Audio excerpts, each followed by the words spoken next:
The following feature presentation is part of the Skywalking Network. This is what you can look forward to on episode 350 of Skywalking Through Neverland. You know, these people that, you know, you've maybe admired from afar, their work or whatever, and then you actually get a little bit of their table, their dinner table at your dinner table. I was surprised to find a handwritten note from Walt of his favorite foods, and it was to his housekeeper. You know what? I didn't know that Carrie Fisher loved guacamole. Can you share that story, just to give us a little taste? No pun intended.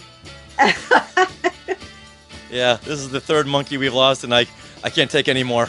When they get together and they harmonize, it's like butter. And he knew how much the monkeys were loved and how much he was loved. Are you ready? Off to Neverland. Here we go. A long time ago, in a galaxy far, far away. To all who come to this happy place, welcome. Disneyland is your land. When I first made Star Wars, everybody in Hollywood said, well, this is a movie Disney should have made. You're more than just fans. You're family. Best day ever! Secrets lair. It's about family, and that's what's so powerful about it. Hey. When you use a bird to write with, it's called tweeting. When we visit the world of Disney, we never grow old. It's a Peter Pan, Never land that keeps us young in heart. This is Jedi Master Obi-Wan Kenobi, and you are skywalking through Neverland. I have a good feeling about this. Ho-ho, Skywalkers! We hope everyone is having a great and safe holiday season this year, and we are back from a hiatus last week due to our crazy December schedules, and there's not even a Star Wars movie coming out this year, and things are still crazy. But we missed you, and we couldn't spend another week without you. So with that, we want to welcome you back to Skywalking Through Neverland.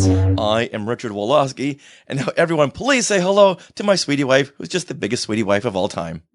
But you didn't introduce me. No one knows my name. Sarah. It took me a second, sorry. I sometimes I forget things. That's okay. Well, I love Wait, you hold on. too. It is Sarah. It is Sarah. Okay, all right, moving on. Okay. Well, Skywalkers, you have reached the enthusiastic podcast destination for the many decades of your Star Wars, Disney, and Marvel fandom. So now it's time to give you a big holiday Wookiee hug from all of us. And then a sprinkle of a little holiday magic with pixie dust for our family of Skywalkers. And we love you guys. We are so glad you're listening right now. And you are now a Skywalker. So join us and the rest of our Skywalking family on a fun and positive adventure through fandom. Now, we are being sponsored by Small World Vacations, and boy, we have a lot of great collaborations coming up in the very near future with them. And they are a diamond-level Disney vacation planner travel agency and can help you book your trip to Disney parks around the world. And best of all, this service is free. Sarah, how much is that? It's free. Minnie, how much is that? Oh, it's free. Thank you, Minnie. So head to smallworldvacations.com for a no-obligation price quote and tell them that Skywalking Through Neverland sent you, or you can just whisper, Skynet. Yeah. Now, we are recording this from Long Beach, California on December the 15th, 2021. So, Minnie, you should be prepped and ready for this question. How many more days until the book of Boba Fett? Well, there are 14 days until the book of Boba Fett. Well, thank you. Thank you very much there, Minnie. You are very accurate. How many more days until the season finale of Hawkeye? I think there's probably 7 days. That's right. Can't wait for that. Oh, today's episode was awesome. Oh my goodness, yes it was. Oh, we had so much fun watching in the clubhouse. I could just keep going on and on. Oh, but you know what? I need to ask you another very important question. So, Minnie, take a seat. Okay. All right, time to get serious. All right, I'm all sit. Okay. What time is it? It's 10:43. Good morning. All right, good. We can move past this now. Oh, that's my turn. Okay. That's what the green is. Yes. That's me. All right. Well, coming up on this episode, we will speak with Kimberley Bouchard about her new book, The Positively Disney Cookbook, personal recipes from your favorite celebrities across the Disneyverse. And just fair warning, if you're not hungry now, you will be in a few minutes. Do we need a spoiler alert for that? No, I think everyone can be hungry this holiday season. Oh, yeah, we are. And we also have a Mike Nesmith tribute in Things We Want to Share. Things we want to share. Things we want to share. Things we want to share. Here we come, walk down the street. We get funniest looks from everyone we meet. Hey, with the monkeys. Last Friday, December 10th, we lost another pioneer, not just from my childhood, but to pop culture when Mike Nesmith of The Monkees passed away at the age of 78, just a few weeks before his 79th birthday. Here with us to share memories of Papa Nez, as he's sometimes called, is Cary Gordon, host of the Metal Geeks podcast. Hey, Carrie! Hey guys, I'm glad to be here. I wish it was on a better occasion. Next time it will be better. Next time it'll be, they always say people get together for funerals and weddings. Let's do a wedding next time. Oh, please. Yeah. A happy occasion. Yeah, this is the third monkey we've lost, and I can't take any more. I know. Mickey Dolenz, are you listening? Hang in there. Please hang in there. That's right. This last Friday was a torturous day. It really was. I was at work. I had just helped a client, and I was walking back to my office pulling stuff, and my wife texted me because a friend of mine tagged me on Facebook. I'm like, and she wanted to tell me before I got to see it, and she saw it was just a Rolling Stone link at first, and then I got back to my office and I saw Andrew Sandoval's post. I'm like, oh man. Yeah.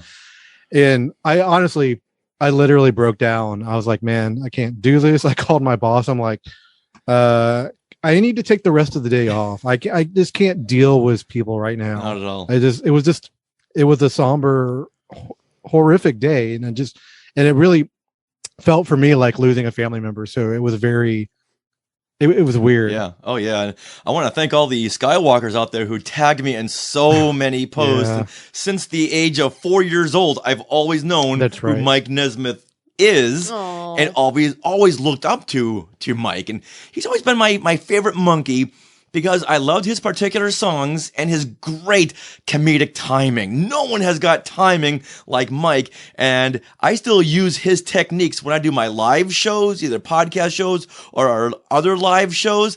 There's something in there that's always something having to do with Mike, some kind of Mike Nesmith inspiration. Yeah, right. His wit is so dry and sardonic, but it's always on point. I used to love reading his like Facebook messages and stuff like that. It's like, this guy is way out there, but I love it. Yeah. Where does he place in your favorite monkeys? And what does Mike mean to you, Carrie? Great question. I will tell you, when growing up as a kid, I've been a fan of the Monkees since really young too. And I always really loved Mickey because I was a drummer. I always wanted to be a drummer. I was a drummer, and I loved his sarcasm and his comedic talent. And it wasn't until a little bit later in life where I started to pay attention to who Mike was and realizing he was the most important part of the band. His music speaks volumes for how talented the guy was.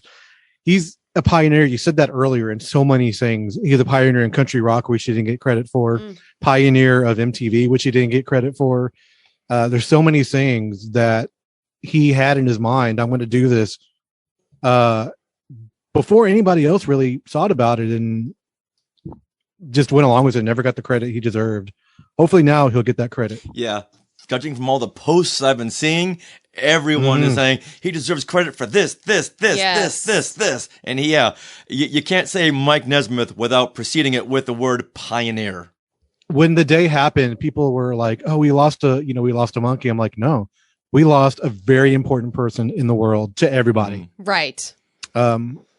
It needs to go further than just being part of that, I think. But you asked me what Mike means to me. He's one of my idols. He really is. I sort of base my life around what he taught. There's only like 4 or 5 people that I really that really idolize. He's one of them. Anthony Bourdain, and then a couple other musicians, Arian Lukinson, and then Devin Townsend. If you don't know who they are, look them up. But just the way they live their life and the way they do live their lives, it meant so much to me. And I was lucky enough to get to meet Mike. He was the last one I ever met. And it was the 2019 first national or second national band tour, as you call it, here in Houston. And the minute they went on sale, I called my wife. I'm like, I'm buying a meet and greet. Nice. And good for you. It was so worth it. It was so worth it. I've always been one. I've met everybody else. We can talk about that at another time, but this is all about Mike. And I don't know if I can take a picture of it. You can put it in the show notes, but I have this picture that I had this this artist. His name is Joe Eisma. He did the Monkees and the Archie's comic book and all that. I had him do the Monkees portraits, but wearing black metal makeup. Oh, wow. And I brought it to Nez to get him to sign, and I showed it to Christian first. And I was like, I'm going to get your dad to sign it. He's like, I know what that is. He's not going to know what that is. I was like, that's okay. And when I showed it to him, and I pulled it out. He's like, oh, cool. Kiss. I'm like, sure. I'm not going to correct you, man. It's Kiss if you want it to be Kiss. But and I was wearing my podcast, my Metal Geeks podcast. I spent a few minutes talking to him. I was wearing my work shirt. I have a button-up Dickie shirt with the logo and everything. And when I was walking away, he saw the back logo, and he had his assistant stop me and come back to talk to him about it. Oh, wow. He's like, what is that? He's like, I really like that. What is that? And I told him about it, and he's like, oh, well, keep on keeping on. And it was so cool that he stopped me because he was interested to see what that was about. I should have stopped. I should have turned back. Well, I can interview you real quick. You know what I mean? But I didn't do that. I'm sure, like us, you are very, very relieved that you saw the Monkees farewell concert just a few weeks ago. The timing of it could have been better because we bought the tickets before COVID hit, and then COVID hit, and then they rescheduled, and they moved it, and they rescheduled, and finally, we went to the San Antonio show in late September, I believe, and I was trying to convince my wife, let's go to another show. Let's go to Austin the night before. But work schedules couldn't happen, but it was totally worth it. You could tell everybody. I had to unfollow some specific Monkees group that we're not going to talk about. But you could tell, he wasn't in the best health, but he was out there for his fans. He realized how much it meant to us as fans and what that meant to him. Right. And he was giving it his all. And sometimes his all wasn't what people were expecting or wanted, but it is what it was. And I appreciated it so much. We saw him in the very last concert of their very last Monkees tour here at the Greek Theater in Los Angeles. And you could tell that this was definitely going to be his last concert ever, just because he was very frail. He would sing a song or two, walk off for 3 songs, stage. come back. You go back and forth just because he just couldn't take it, because it's a lot of energy that goes into it. Yeah. Mickey was bouncing all over the stage, and I loved seeing the care that Mickey had for Mike, because he would pretty much sing a harmony. Yes. In case Mike had forgotten some lyrics or had kind of trailed off, he'd be right there to catch him. Yeah. And I loved seeing that very loving dynamic between the two. I got to tell you, Mike and Mickey, they're one of my favorite duos of just harmonies for many genre of music. Oh, Me and Magdalena is one of the best songs ever. It really is. When they get together and they harmonize, it's like butter. It's so good. Right. So good. And Mike was just so funny during this concert too. He would go off on these tangents, and Mickey's like, where are you going with this? Yeah, What's this all of a sudden? But his tangents were so hysterical. They were so funny. That's just Mike. Yeah, I agree. So how many Monkees concerts have you seen with Mike? With Mike, this would be maybe with him. I'm thinking maybe 3. Okay. 2 or 3. I can't remember when he after Davey died and then they all got together. It was Mike and Mickey and Peter. That was the first one with him, and that was just like a garage rock amplified show. That was so cool. That was their 50th anniversary tour. Did we see that? Yes. We saw it at the Pantages. That's okay. Okay. So I've only seen him twice. Because the next one was only Mickey and Peter, and then this the last show. So yeah, I've seen him live with the First National Band. Oh. Yeah. What about you guys? We'd seen the one at the Pantages. We'd seen Mike a couple of times just on a solo tour. That's right. Up in Calabasas. Valley. Yeah. In these very small, intimate It was venues. really neat. Oh. Yeah, you guys live in California, so you get he did more of that stuff. We're watching the show, and right behind us is Mickey Dolenz. Yes. Yeah, we saw him in the parking lot. Like, I went out to the car to get something, and I saw him like walking. I was like, oh, it's Mickey. And then I had seen them the first concert ever with Mike for their 20th anniversary tour. Oh wow! Was at the Greek Theater, where Mike said, "Hey, if you're ever in LA, it's not that I don't want to join you. I'm just on a whole different path right now with Pacific Arts, his entertainment company, and couldn't join them for this worldwide tour. So if you're ever in LA, let me know and I'll be there." So after that concert at the Greek Theater, he did another concert in 1989 that revolved around the Monkees convention held at Universal Studios. Oh, nice. And at the Universal Amphitheater was the second Mike Nesmith concert. And that was just mind-blowing. You were there? Were you there? Oh, I was there, yeah. Oh, my God. Lucky California people. Someone offered me $1,000 to sneak a video camera in and record it. But back then, video cameras were the size of a Volkswagen. So there was no way you're going to sneak a camera in there. And I just wanted to enjoy it. My favorite song of the whole night was Mike Nesmith's Cruisin'.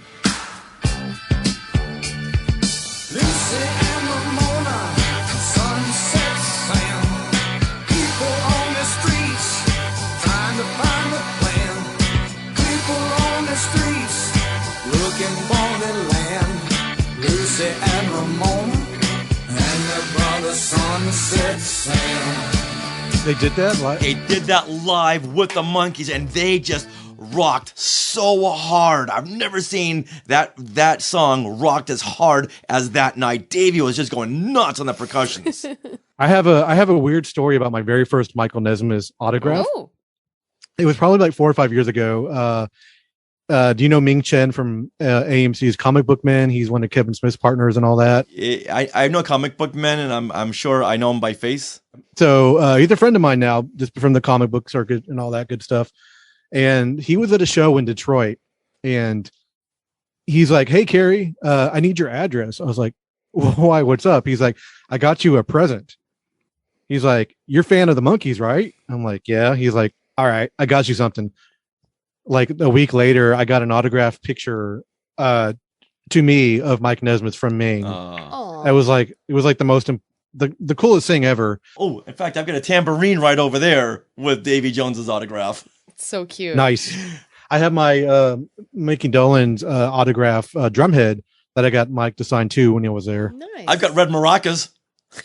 There you go. You guys are funny. Do you have the microfilm? They were inside the red maracas. So speaking of Monkees episodes, what is your favorite Mike-centric Monkees episodes? It's probably, a lot of people are going to say this, but Fairy Tale. Oh, yeah. Remind us of that storyline. Well, it's a fairy tale. They're Mike and drag, basically. That's all I got to say. Done with cardboard sets. Mike is a princess. If you've never seen it, you have to watch it. It's amazing. Okay, Richard, let's watch this tonight. Oh yeah, this is a very great episode. Once again, the comedic timing in this episode, not just by Mike, but everyone else, is just perfect.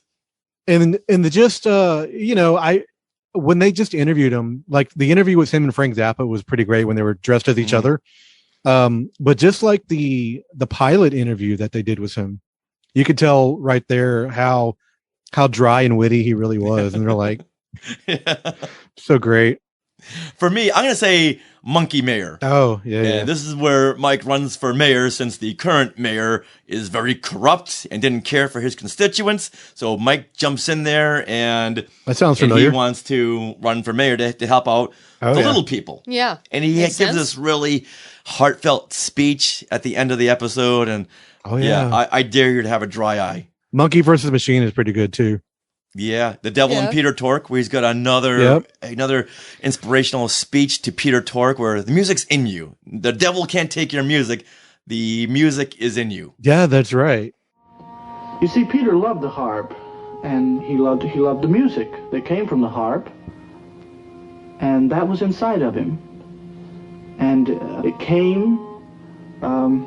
It was. The power of that love was inside of Peter. It was inside of him from the first. And it was that kind of power that made Peter able to play the harp. If you love music, man, you can play music. And all it takes is just love, because baby, in the final analysis, love is power. That's where the power's at.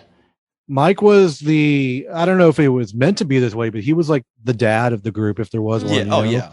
He was the voice of reason at some point, but then at some points he was definitely not. He was like an instigator for sure. Yeah, I would say my favorite episode would be the Monkees Christmas episode. And this is where the little kid doesn't really believe in Christmas, can't smile. And so the 4 monkeys are tasked with being his babysitter for a week. But of course, they are given, I think, what is it, $400? Yeah, $100 each. $100 each, but all these shenanigans happen, and of course they have to give away all their money for stores and stuff. But I think that really has demonstrated that Mike is more of the father figure, whereas Mickey and Peter and everyone are goofing around trying to get the kid to smile. Everyone's realized that there's nothing we can do for this kid. And Mike is the one that says, wait a minute, we gave him everything, we just didn't give him love. Yes. That's what this little spoiled kid really, really craves. Mike was like the more you know of the show, like the heartfelt moments. You could tell he was a father figure to the other guys in the group too, at least on the show, the way they were written on the show. You know what I mean? Yeah. Especially to like Peter. He was definitely like, Peter looked up to him like a dad. Yeah. I had shown Sarah the Monkees Monstrous Mash episode one Halloween. That's been our tradition ever since the first time I showed it to you 10 years ago. And she's watching and going, Rich, you do that in your shows. Rich, you do that. Rich, you do that. You do that. She's picking out all the things that I do in my show. That's where you get it from. Yeah. All right. So do you guys have any favorite Mike songs? Carrie? Yes, of course. This is a how much time do we have here? Let's start off Tomorrow and Me, which is a very underrated song, but it's so heartfelt and just wonderful. Mickey did it on the cover album this year. Grand Ennui, I love that track. These are from his The Crippled Lion is really good. Oh, so these are from his solo albums. Oh. Yeah, well, Crippled Lion, it was done by the Monkees at one point. That was on Missing Links. Yep, exactly. Missing Links 2. Papa Jean's Blues is amazing. Silver Moon, some of Shelley's Blues. You Can't Not Love Rio. Yeah. Yes. It's just such an awesome song. And I think I will travel to Rio, using the music for flight. There's nothing I know of in Rio, but it's something to do with the night. I wasn't until the past 4 or 5 years when I felt like I rediscovered Mike as my favorite Monkee, and I rediscovered his music. Mm-hmm. I loved him in Head. That's probably one of my favorite Mike performances of that movie. Yeah. Oh, definitely. Yeah. Next time you're in Long Beach, I'll show you where they shot the movie when they all jumped off the bridge. Oh, really? Yeah. I would love to see that. So, Richard, what's your favorite Monkees? Yeah. Just once Mike again, song. so many. But I'm going to say my favorite all-time Mike Nesmith song is a song he had written that appeared on the first album, Sweet Young Thing.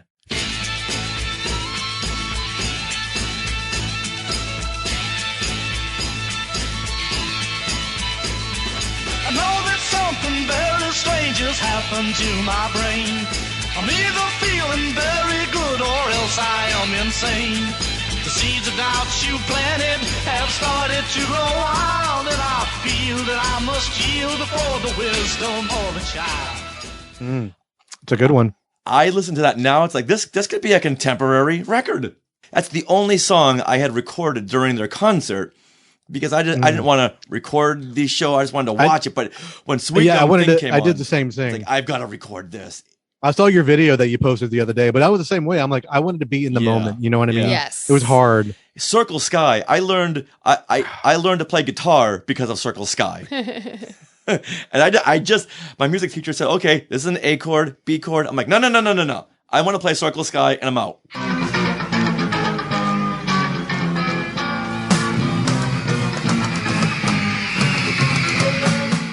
That's all I wanted to do. Nice. For some reason, I really love the Justice version of that song. There's a video on YouTube I'll have to send you if you haven't already seen it, where someone had got a video camera and just recorded behind the scenes the Monkees in the studio while they're of Justice, they're recording and mixing Circle Sky. Wow. And boy, Sarah, you thought I was picky? Oh wow. It's like the behind the scenes of like the Beatles Get Back. They just put out. Right. It's like, wow. So there's some pickiness going on there too. Right. Yeah. All right, Sarah, your favorite Mike Nesmith song? I'm going to say it's You Just May Be the One, because that's a good one. it's so, I love the songs that are simple and yet say so much. Like almost because they're so simple, it has a deeper meaning. Mm-hmm. And that's Because how all men must have someone. Exactly. And that's how this song is.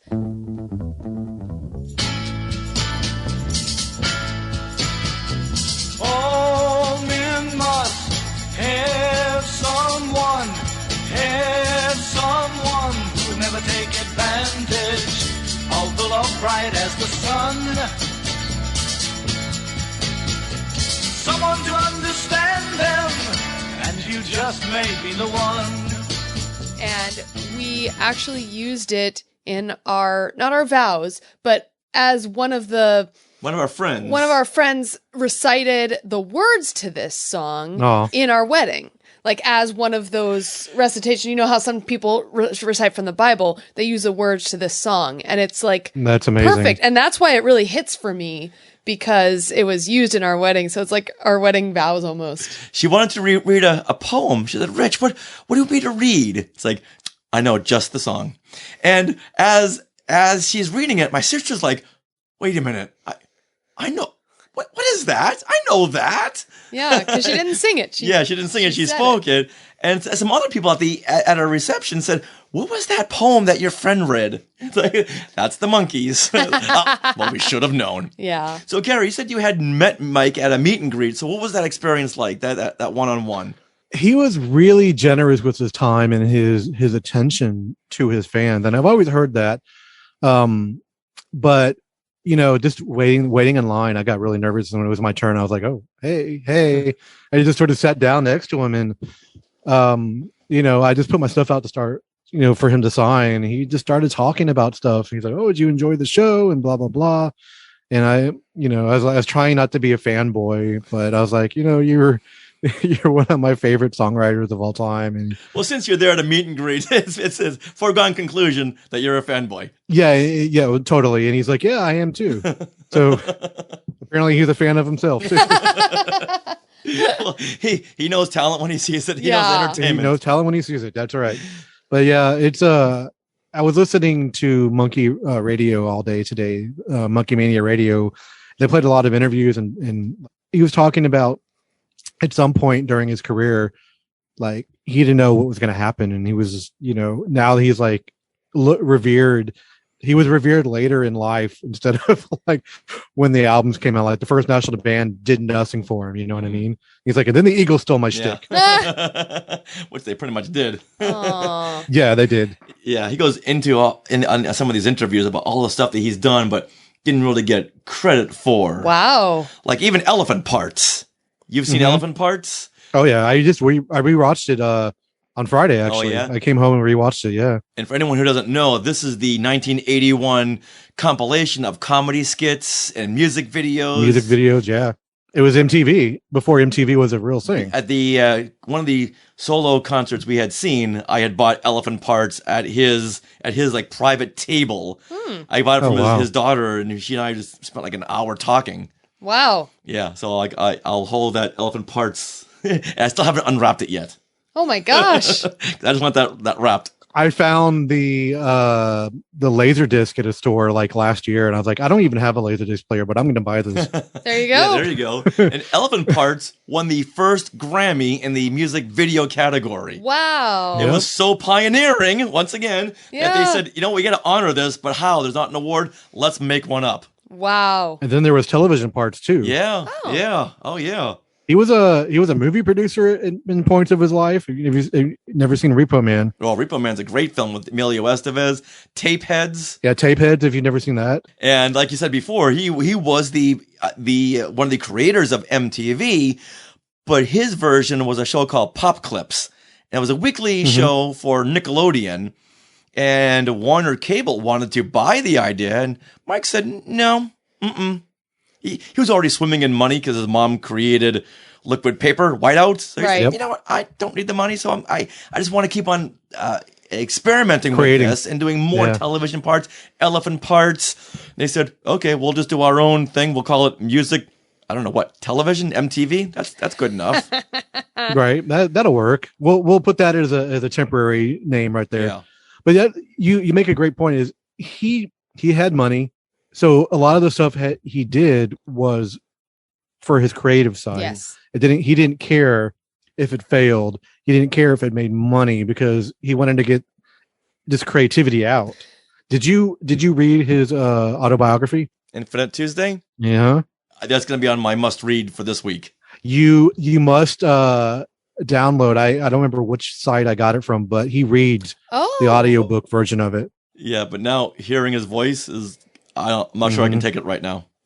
I'm not sure I can take it without breaking down every 30 seconds. There you go. I listened to Sweet Young Thing today. It's like, oh, I'm just tearing up just listening to this. I was on a nonstop listen fest all weekend. And like today at work, I had one headphone in it no matter what I was doing.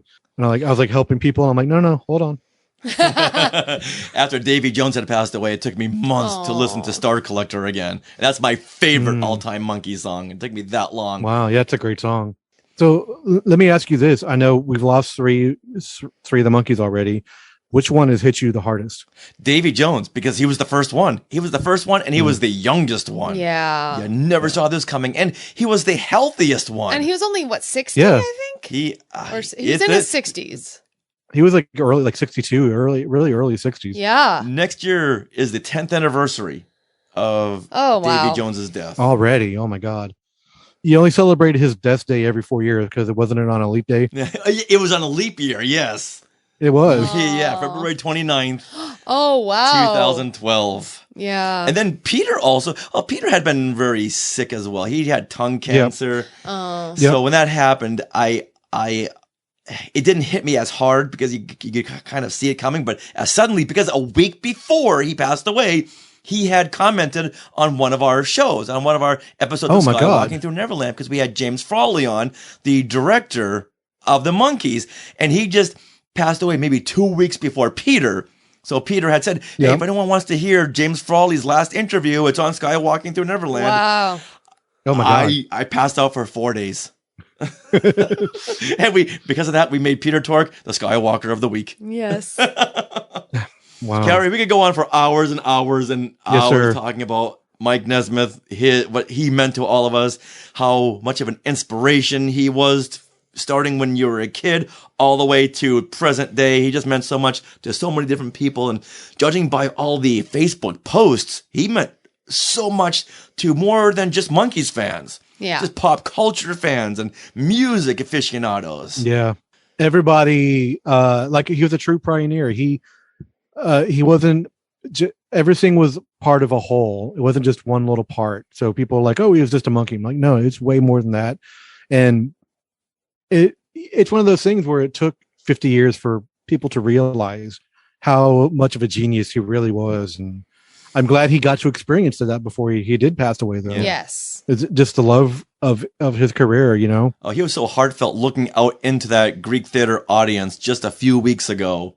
And he knew how much the Monkees were loved and how much he was loved. Oh, my. All right, Carrie. Well, once again, thank you very, very much for joining us. And if anyone wants to hear you on your podcast, the Metal Geeks podcast, where do they go for that? Yes, sir.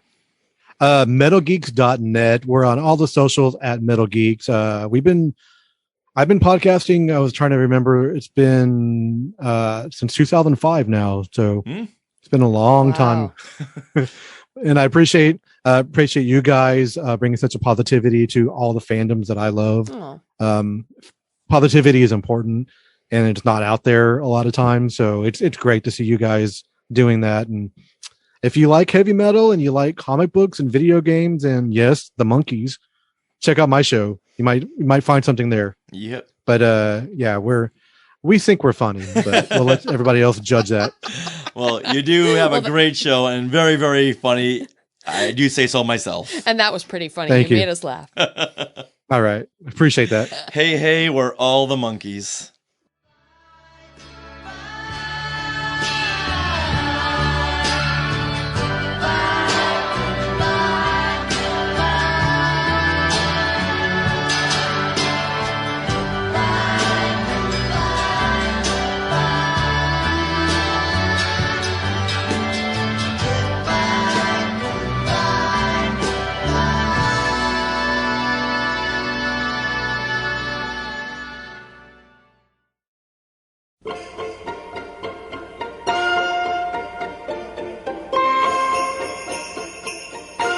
Recently, we had author Kimberley Bouchard on the show talking about her Positively Disney series of books, and she teased her upcoming work, the Positively Disney Cookbook, personal recipes from your favorite celebrities across the Disneyverse. Well, the book is out now and makes a perfect stocking stuffer. And if you were ever hungry for Goofy's great guacamole, Toad in the Hole, Gecko's blue milk cocktail, then you are in luck. So now, let's welcome back Kimberley Bouchard. Hey, hey, Kimberly! Hi, guys. Thanks so much. It's great to be back. Oh, great having you back. And we can't wait to hear all about your new cookbook.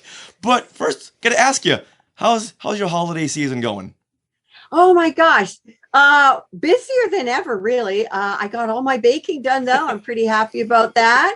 Heading out on vacation, I had to get ready in order to go on vacation because I really need some sunshine and my Disney fix. So heading off tomorrow to Walt Disney World. And so when I return on the 21st, I just basically can ease into Christmas. So yeah, I'm good. That sounds like a song. Ease into Christmas. Ease la, la, into la. Christmas. Da, La, la, da, da, la. da, da, forever and ever. La, la, la. Oh, now I got to be thinking that the whole time. Wait a minute, what was I was thinking I'm the not Parent sure what Trap. you were doing. The Parent Trap / the Neverland Clubhouse theme song. Yeah. Oh my gosh. That's right. Don't know how my that seeped in goodness. there. Yeah. Oh my gosh. Disney vibes are alive and well. Exactly. Well, we wish you the happiest of times over at Walt Disney World. Thank you. And when you're at Galaxy's Edge, just think of us. I will. All right, now let's talk about your cookbook. And this is an all-star collaboration. So tell us about some of these celebrities who contributed their recipes. Gosh, I have them they're actually quite a variety. So I've got the actors from Star Wars, Billy D. Williams and Anthony Daniels and Warwick Davis and, Peter Mayhew and Carrie Fisher's recipes, from their significant others and others too. I can't mention all of them, but I also managed to get recipes from the different actors in Aladdin, Beauty and the Beast, Frozen, Toy Story, Pirates of the Caribbean, Hocus Pocus, and original Mouseketeers like Annette Funicello and Cubby and Sherry and Sharon, and of course the voices of Goofy and Pluto and Minnie and Mickey and Donald Duck and just kind of the whole gamut, artists, directors, yeah. Is that all? Yeah, and there's even an astronaut in there who's okay. a Disney All Star right, Wars then. fan. All right, well, I have a big question for you because we got to see some of these recipes and who they're contributed by. Yeah. But there's two different guacamole recipes. There is Goofy's Great Guacamole, contributed by Bill Farmer, and Carrie Fisher's famous guacamole. So we want to know, we need a guacamole cook-off. Oh, you know what? So that's interesting you say that, because I set up an Instagram and a Facebook page for the cookbook specifically for people to share their creations. And I'm going to have a chili cook-off because there's 3 chili recipes. Most of them are not doubled or anything, but there's the chili and the guacamole had tripled up for the chili recipe. And I thought, ooh, we're going to have a cook-off. But the guacamole, I've only made one. I've only made about, I'm trying to think here, about maybe 17 or 18 of the dishes because, well, basically, the book was just released about, not even a month ago, actually. And I have just been busy signing and trying to cook what I could. I did a presentation in Orlando a few weekends ago, and I'm trying to think about 9 or 10 of the 13 celebrities there were in the cookbook. So I had to make sure I did all their recipes. But the guacamole one I did do, Bill Farmer's, and I'd never made guacamole before, ever. Loved it. Had a kick. But Carrie Fisher's guacamole, I will be trying that, of course, over the season. But her brother Todd told it to me, and he told me the story behind it. And any A-lister, anybody that would celebrate an event with Carrie or anything would have eaten that particular guacamole dish. Isn't that fun? Oh, that's awesome. Yeah, I thought it was super good. So, that'll be the first one we try. Yes, absolutely. Yeah. So now, how did you reach out to all of these celebrities? Yeah. Well, doing this series, I've got 5 books. Well, the 6th one is coming out next year. So I've gotten to know a lot of people, and I reached out to those guys first, and then they reached out to people. And then I just kind of made my way through a few agents I knew in LA and asked if if they would have anybody that might be interested in the project. And the beautiful thing about this project, really, 50% of all proceeds of the book goes to charity. Goes to the charity Feeding America. So everybody loved the project, and the tricky part of the cookbook is getting the recipes. But as it turned out, that was the easy part. That's good to know. So about how many celebrities are in the cookbook? 85 or 90, wow, something like that. Yeah. 85 or 90. That's a lot of celebrities. Yeah. Yeah, Zooks. Yeah, there's 110. Yeah, 110 recipes. So maybe even more. Just maybe under 100, actually, now that I'm thinking about it. Yeah. Yeah, it was a lot, actually. I had to cut it off, of course. And I had a few people that have contacted me since saying, if I would have known about this cookbook, I would have been in it. And so I actually have decided that there is going to be a second one. Yeah, but not for a while. But I already have 3 recipes for the next cookbook. So it's just, I love the recipes. They all taste really good.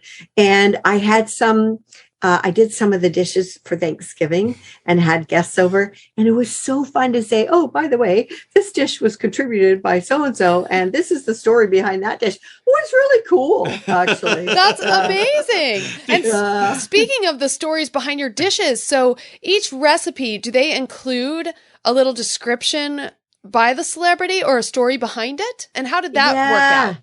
Yeah, about 99% of them contributed something.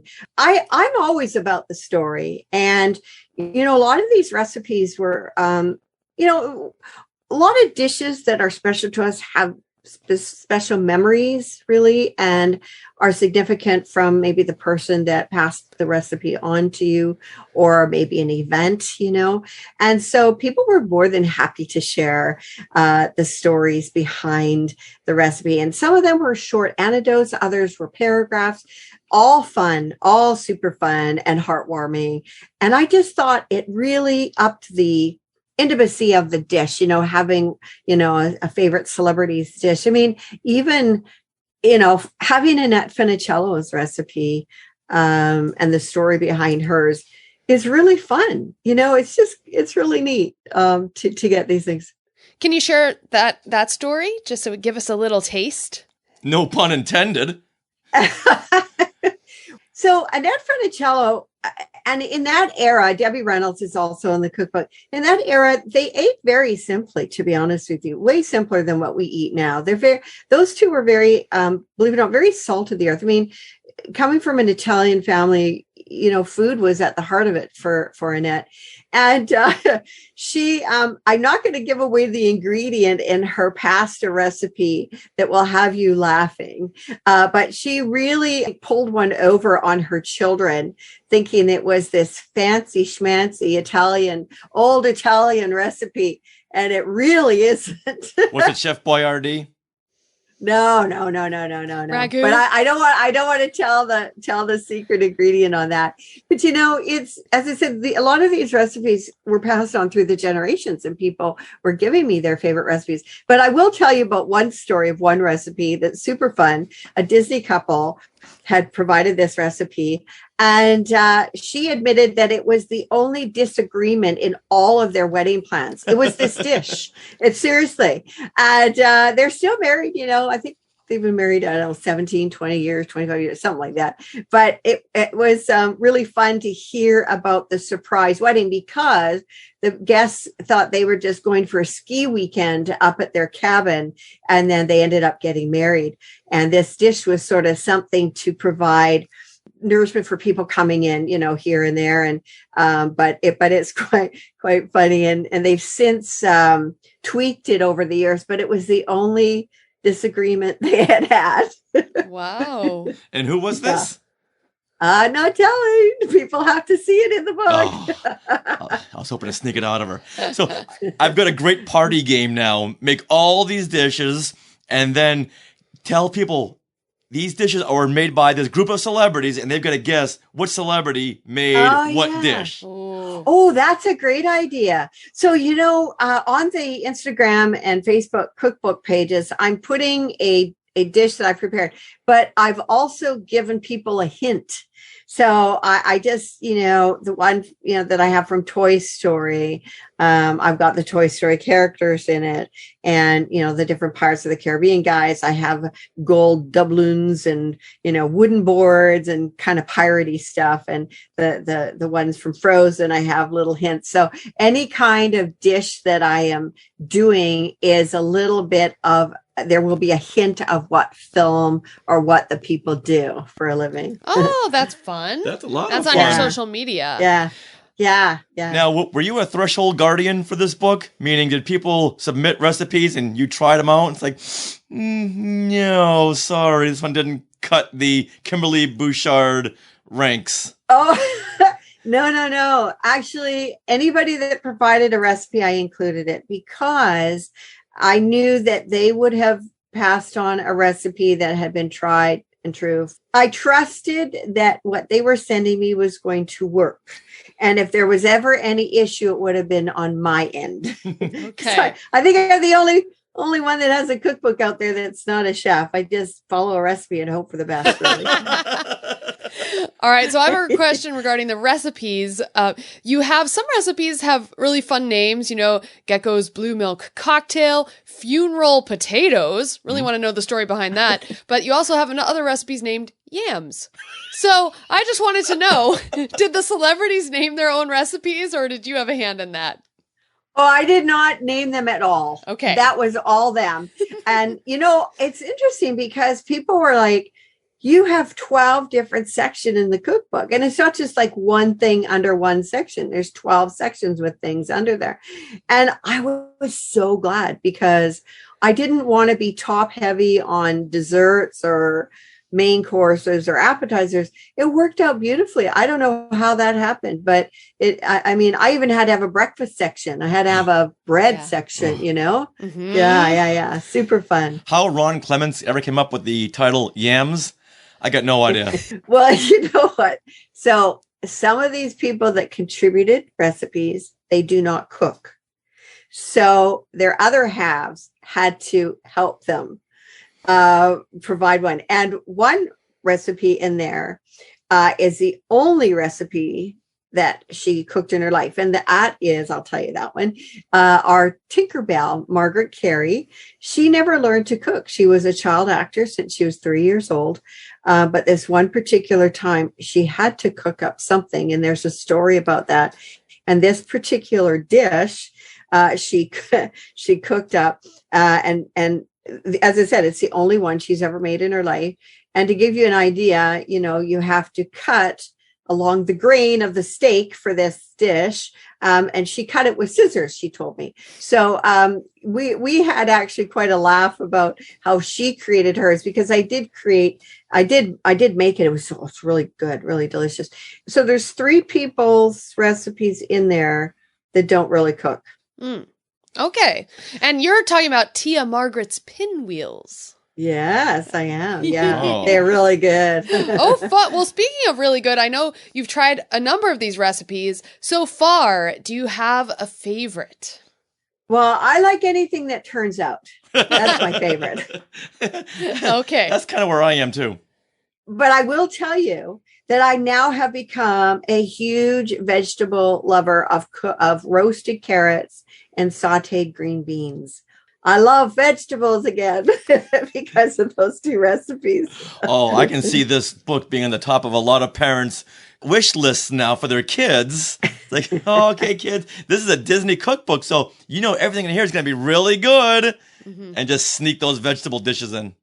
Yeah. And, people think, oh, is this a kid's cookbook? No, it's not a kid's cookbook. It's actually, you can make recipes for your kids, but there are some alcoholic beverages in there that I wouldn't suggest giving to your children. But super fun, super fun. And, a few of the recipes were actually created specifically for the cookbook. Isn't that neat? Which ones? Yeah. So Gecko's Blue Milk Cocktail was one of them. Oh, who did that one? Dominic Pace from The Mandalorian. Right. And then another one is a special recipe. I don't want to give it away. Peter Mayhew's wife, Angie, and a chef made for the cookbook. Oh, wow. Yeah.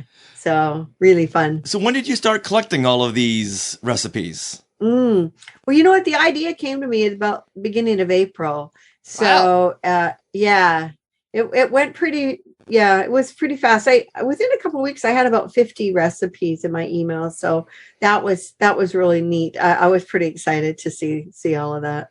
That's amazing. Wow. Mm-hmm. Now I know one big part of going to Disney is eating and food, and a lot of things you can find, like Walt Disney's favorite foods. Like I know there's Walt's famous chili, things like that. But in your Positively Disney cookbook, I was surprised to find a handwritten note from Walt of his favorite foods, and it was to his housekeeper so that she knows what to cook for him. So I want to know, where did you find this? Is there a story behind this? And are these exclusive to your book? Yes. Wow. Oh. Yes. You won't find those in any other cookbook, that's for sure. So I have a Disney historian friend who was friends with the Millers, Diane Disney Miller. He knew about the cookbook project and that we had numerous conversations. And he asked if I would like to have, he would send me the notes, but via, email of Walt's handwriting of the foods. I'm like, of course, that would be so cool. So yeah, that's really neat. And again, it shows, Walt ate fairly simply. There was that certain era where they ate very simply. And there's another handwritten recipe by my guy, the original Donald Duck, Clarence Nash. It's in his own handwriting. And he always carried around a Donald Duck stamp with him. So anytime he wrote anything, he'd always stamp it with his Donald Duck stamp. And that's also on the recipe card that's in the cookbook. Oh, that's so cool. That's awesome.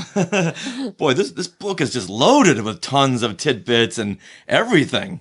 I love it. I really love it. I mean, the recipes are so neat. No, I love it for a lot of reasons, but particularly, these people that, you've maybe admired from afar, their work or whatever.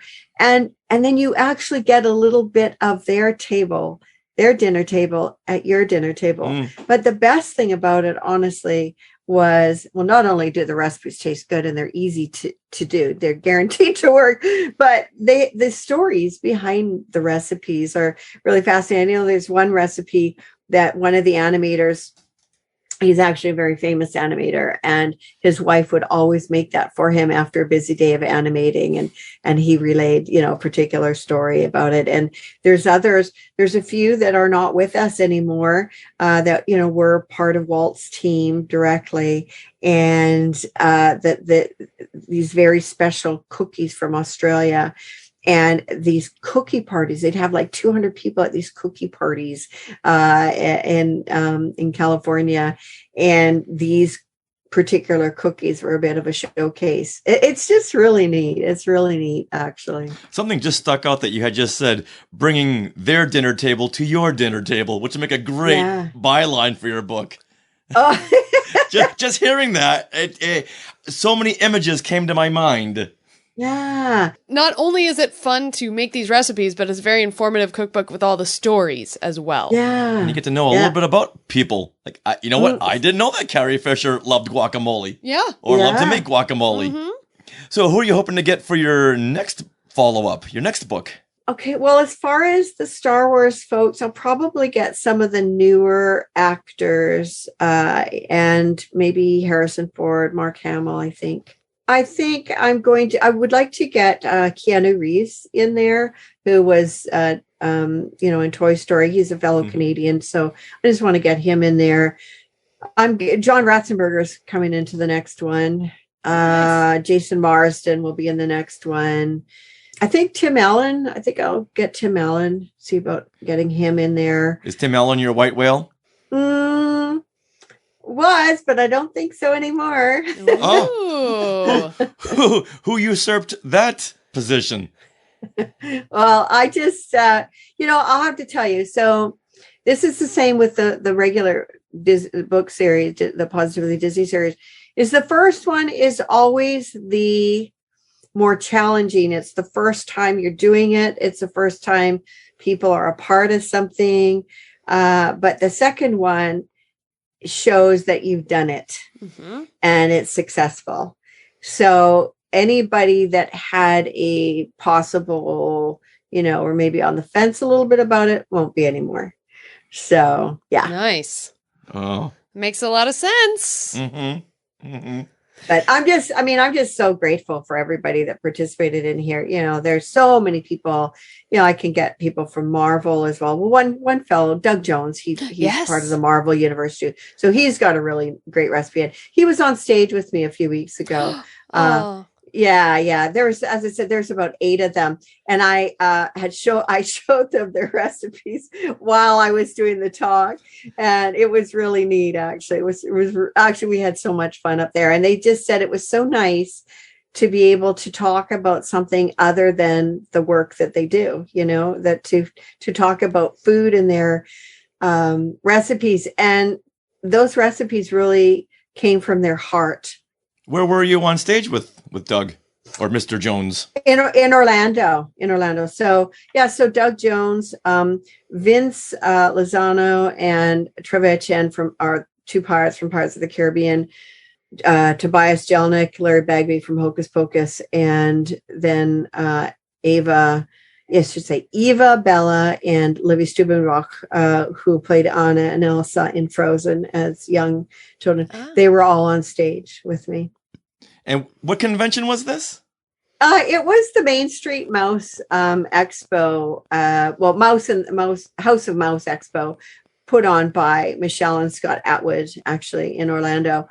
And so they're going to have another one next year in December. And that's why I thought, I better get that other cookbook out by then. And is this panel somewhere on YouTube or on your website? You know what? I've got photos. I did put a photo, I think, on either the cookbook Instagram page or the Facebook cookbook page. And you can see me with everybody up there. Yeah. Cool. It was fun. That'll be a fun video to watch. Yeah. Well, can you tell the Skywalkers now, just remind everyone where we can get the Positively Disney Cookbook, personal recipes from your favorite celebrities across the Disneyverse? Yeah, absolutely. It's available on Amazon, and actually there's two versions. There is a limited collector's version that is foil stamp, embossed, sealed, and there is then the regular one. So once the collector's edition is done, it's done. I'm not printing them again. People will just have to get the regular versions, which is the glossy cover as well. But if anybody wants their local bookstore to carry them, they can reach out to me through my Facebook pages or my publicist or something like that. What is this bookstore? What is that? Any brick and mortar. Oh, okay, I haven't used that word in so long I forgot what it meant. And what about you on social media? And the book social media as well. Yeah, so people can follow me with my name, Kimberley Bouchard with an L-E-Y on Facebook, but I also have the Positively Disney Cookbook, a brand new Facebook page and Instagram page, just starting to get different recipes up that I will tease people about who did them. And it's just fun for people to, once they've done a recipe in the cookbook, to share what their recipe looks like and how it tasted to them. Absolutely. Well, we've got a great guacamole recipe to share. It's from Carrie Fisher's brother, Todd. Oh, wait a minute. You've already done that one. Blast it. Well, Kimberly, thank you so much for coming on and telling us all about your book. I'm really hungry now. I know, right? Yeah, I want guacamole. Now I'm kind of thinking guacamole myself, but I don't know. I'll have to see if I have time to make something like that before I leave tomorrow. Well, have fun on your trip. Yeah, we are so jealous. And thank you once again. And thank you to Dan Madsen for coordinating our discussion with you today. Thank you so much, you guys. And you guys have a wonderful holiday season. And we will be seeing you next year at Celebration. Yay! Shout-outs, Skywalker shout-outs. Which Skywalkers get props from here in Neverland? Who has tweeted out? Shout-out. Who has photobombed? Shout-out. Who has shared a post? Shout-out. Now for our shout-outs, we want to shout out a lot of comments on our Today in Star Wars video about Christmas in the Stars, the Star Wars Christmas album. This brought up a lot of memories from people. Yes, and it was a lot of memories and a lot of fun responses. So Brian Jonas said, I have it on CD. I picked it up when they did the touring exhibit, The Magic of Myth. I first got it on CD as well. Oh, yeah. Yeah, well, you I gave gave it it to to me, you. yeah. Yeah, this was back when I was working a job in an office where I could have stuff shipped to the office so you wouldn't know what was coming. And you had mentioned the CD, and I found it on, I don't think it was even, I think it was eBay, because at that time it wasn't being printed. Yeah, this was a reprint from the company, I think it was, I forget the name of the company, but they did a reprint in 94, and that was sold out as well. Right. So I don't care what reprint it was, I just wanted this because I'm ashamed that I didn't get this back in 1980. Right. Even though my mom said, do you want this? It's like, or something else? Oh, really? Yeah. Wow. No, I was so excited to wrap this and have it under the tree for you. No, but you were more excited to receive it. I was, because once again, there wasn't a YouTube. These songs I hadn't heard, except for What Can You Get a Wookiee for Christmas? Oh, wow. Other than that, I was Christmas in the Stars-less. Not anymore. Not anymore, thanks to my sweetie. All right, Scott M. Gilmore says, grew up with this on cassette. You know what? I didn't know this was on cassette. Bought it on CD maybe a decade ago and ripped it into my iTunes library. I listened to it almost daily every year at this time. Nice. Evan Wardwell says, became a holiday regular as my wife loved the songs. Aw. We still need to play it. We need to ask Alexa to play it. Hold on. Alexa, play Christmas in the Stars. She's playing it. Yep. Good job, Alexa. All right, Alexa, you're hired. Nice background music. Alexa, stop for now. All right. Fine. All right. Ed Dexter says, as a kid, I only had the 45 Wookiee R2. It wasn't until late 90s I was able to special order the CD. Yes, so like Ed, I only had the 45 record of What Can You Get a Wookiee for Christmas and R2-D2 We Wish You a Merry Christmas. Oh, right, because it only has the 2 songs. Yeah, the A and B side. Oh my gosh. Yeah. Wow. So it sounds like a lot of people got this on CD. Can you imagine? We had these big records, and they could only fit one song on each side. And then you have now your phones, which have millions of songs. Millions. Wow. And people say they can hear a difference between the digital compression versus the analog. I don't hear any difference. Yeah. Yeah. Okay. Okay. James Randall says, I just had the 45. There you go. By the time Christmas was over, I had forgotten about the album. Huh? Okay, thanks, James. Yeah. That must have been the year it came out. Yeah. Yeah, that's funny. All right. Let's wrap it up here with Dan Finn. He says, early gift for me. I was sick a few weeks before Christmas, so my mom hooked me up. I wrote Anthony Daniels during the 90s, and he ripped on me a few times in his Wonder column. That's the column Anthony Daniels wrote for the Star Wars Insider. He ripped on me? What does that made mean? fun of him, ranked on him, ripped on okay. him. Okay. All right, Dan Finn says, I said the album made me feel better. He said it had the opposite effect on others. Well, this is Anthony Daniels. It is. No, it makes sense. He prides himself on bashing like the holiday special and Christmas in the Stars. Mm-hmm. But Anthony, we love them. Yes.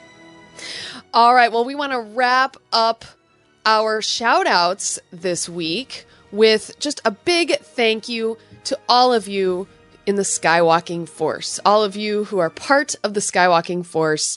We just want you to know that we love all of you, and any little contribution helps, so thank you so much. Yes, Skywalking Force, we could not do any of this without all of your help. Thank you, and a ho ho ho. Well, that wraps up episode 350 of Skywalking Through Neverland. We want to thank Cary Gordon for coming on and sharing his Mike Nesmith stories and experiences, and Kimberley Bouchard for coming on the show and talking about her new Positively Disney Cookbook. And thank you to Dan Madsen for coordinating our discussion with Kimberley. And we want to thank all of you Skywalkers for listening every week, letting us know what you like, and thanks for joining us on the live stream, which we didn't have. Not today, unfortunately. No. But if you were on the live stream, you would know that tonight we're going to have a Hawkeye Zoom discussion. But hopefully you'll keep up with our social media where we share that. Yes. I made an event, so everyone should see the event. I invited a bunch of people. So if you were there, thank you. Yeah, because this will come out after the Zoom discussion. Mm-hmm. So next week, look for probably another Zoom discussion on Wednesday, we're thinking, because we get very busy toward Christmas. There you go. And how can you wait a couple of more days to talk about the finale? I know, exactly. Wow. So we treat you all like kings and put a pin in that. What? Where we treat you all like kings and put a pin in that. Oh! What? How did you come up with that? Sometimes they're just right there. That was so funny. All right, Skywalkers. Well, no, that wasn't a spoiler. No. All right, Skywalkers will sign up to receive our newsletter. You can sign up by clicking on the link in the show notes or heading to skywalkingthroughneverland.com and look for the tab, sign up for our newsletter. We also want to give another huge thank you to our sponsor, Small World Vacations, for their continued support. Thinking of a trip to a Disney park? Yeah, you are, because we want to see you over here at Disneyland. You can fill out a Get a Quote form at smallworldvacations.com today. Their vacation planning service is free of charge, so check it out and tell them that Skywalking Through Neverland sent you, or just whisper, Skynet. And once again, we have so many collaborations with them in the near future. Yes, and make sure you keep following both of us on social media because there will be more awesome giveaways coming. You know, we had the Spider-Bot giveaway, we had the Chewy Wookiee Cookie Loungefly bag just recently, and there's going to be more coming in the next year. So make sure you follow us. Mm-hmm. Now, do you love Skywalking Through Neverland? I do. Oh, good. Well, consider becoming a member of the Skywalking Force, our Patreon. Look for our bonus content where we post our discussions of the Disney Plus shows like The Mandalorian, we did The Bad Batch, WandaVision, Falcon and the Winter Soldier, Loki, Hawkeye. Hawkeye will be coming. And Minnie, what will we do in 2 weeks? Oh my, in 14 days? What was that, Richard? That was interrupting me. I was very upset by that. I put it on silent. I'm sorry. Okay. Go ahead, Minnie. All right. Well, in 14 days, it'll be the Book of Boba Fett. I'm so excited. Me too, Minnie. Me too. So bonus content begins at only $5 a month. So head to skywalkingforce.com and have a look at all of the options. And thank you once again to those who are already part of the Skywalking Force. At any level. We love you all. Now, we are part of the Skywalking Network. Skynet. Where you can find other great shows like Talking Apes, which just went up today. A holiday special episode. Richard, tell us about it. Oh, this was a script read. We read the unproduced scripts for the TV show. But this time we had a full cast. It was 8 of us. Eight people reading multiple roles. Uh-huh. Sarah, you were there. Bryn McKinnon from Totally Tell Me Everything was there. A lot of the Talking Apes community was there. Yeah. We recorded this back in August and just released it today. But it is fabulous. It's almost 2 hours, and wow, it's so much fun. You have a little outtakes in there, too, throughout. Yeah. It's because it wouldn't be just fun just straight. But, you know. Yeah, we left a lot of bloopers in the show and after the show. Yeah. Yeah. And some holiday messages from Bobby Porter and Paul Williams, both from Battle for the Planet of the Apes.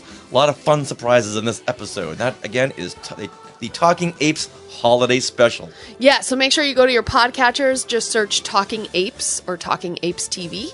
It'll pop right up. All right, what else is on the Skywalking Network? We have the Max Effects Podcast, the Neverland Clubhouse, Resilient Squadron, Totally Tell Me Everything, Star Warsologies, and the YouTube shows Collectopolis, Classic Marvel Star Wars Comics, and Today in Star Wars History. I do have to note that Star Warsologies has had a couple episodes this month. One from San Diego Comic-Con Special Edition, where they had an actual panel. So it's really cool to listen to those shows as well. All right, you can find us on social media. We are at Skywalking Pod for most social media platforms. You can also join our Facebook group. And so search Facebook for Skywalking Through Neverland. Request to join and answer the questions that pop up. And what if they want to share something a little bit longer? Where do they email us? You can email share at skywalkingthrough.neverland.com. You can also record voice memos. Oh. And even if you have a trip report or, to a Disney park. Or yes. A holiday greeting. Or a holiday greeting, that's right. You can email that once you've recorded it on your phone. You can just share, and then one of the options is email to share at skywalkingthrough.neverland.com. It's just that easy. Yeah. Now, don't forget to stick around for bloopers and other fun bits that didn't make it into the show. And always remember to have a happy and safe holiday. And to monkey around. Neverland on Alderaan. Some imagination, huh?